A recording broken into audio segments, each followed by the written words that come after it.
In this video, we will learn how to use instant runoff voting to find the winner of an election. Here's a typical problem. Using this voter profile, find the winner of the election using the instant runoff method. So how does instant runoff voting work?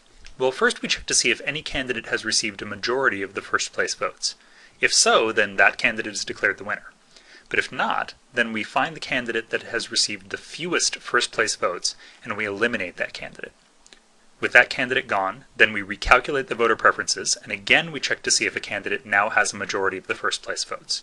If not, keep going with this process, eliminating candidates with the fewest first place votes until one candidate has a majority.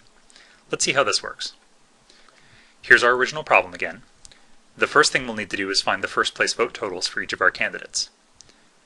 So in the first row of the profile, we see that C has 10 first place votes, B has 8 first place votes, A has 7 first place votes, D has 5 first place votes, and B has 3 more first place votes, giving it a total of 11.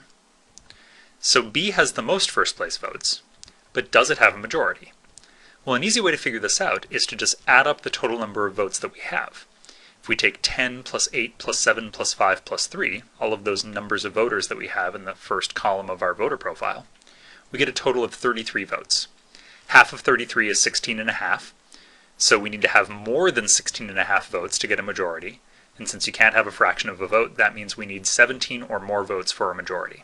But since B only has 11 votes, B does not have a majority, so we'll go ahead and eliminate the candidate with the fewest first place votes. In this case, that's D. So D is now eliminated, and in fact, to make this a little bit easier, we can go through our whole profile and cross out all of those Ds.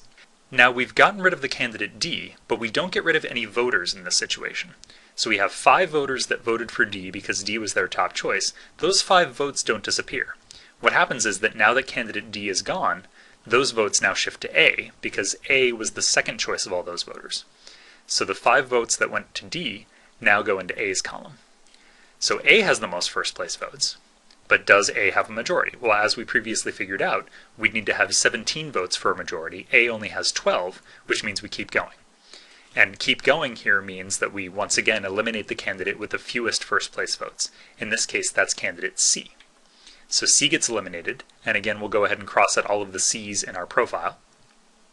Once again, those 10 votes that were cast for C, the voters don't get thrown away, just the candidate gets eliminated. So the 10 votes that went to C now go to A because A was the second choice of all of those voters. So now A has a total of 22 votes, and since 22 is more than 17, that means A has a majority, so A is the winner. What do we do in case of ties? Well, if there's a tie for which candidate to eliminate, what we'll want to do is eliminate all of the tied candidates simultaneously. Let's see an example where that happens. So here's another problem similar to the one that we worked on before. Again, we have a voter profile, and we want to find the winner using the instant runoff method. So once again, we'll have to find the first place vote totals for each of these candidates, and that's not too hard. We see that C is in the lead with 12 first place votes, but is that a majority? In this example, there are 30 total votes. 30 divided by 2 is 15. We need more than 15 to get a majority, so we need 16 or more votes to get a majority. Since C only has 12 votes, that's not enough, so we need to eliminate the candidate with the fewest first place votes, and that's D. So we eliminate D, and we'll see that D's 3 votes get shifted over to A's column, and so now we've got a tie for second place. C still doesn't have a majority, so we'll have to eliminate the candidate with the fewest first place votes, but both A and B have the fewest first place votes. So we eliminate both of them simultaneously. And now it doesn't take us too long to figure out that since the only candidate remaining is C, then all of the votes go to C because C is the only candidate, and so C will of course then be the winner.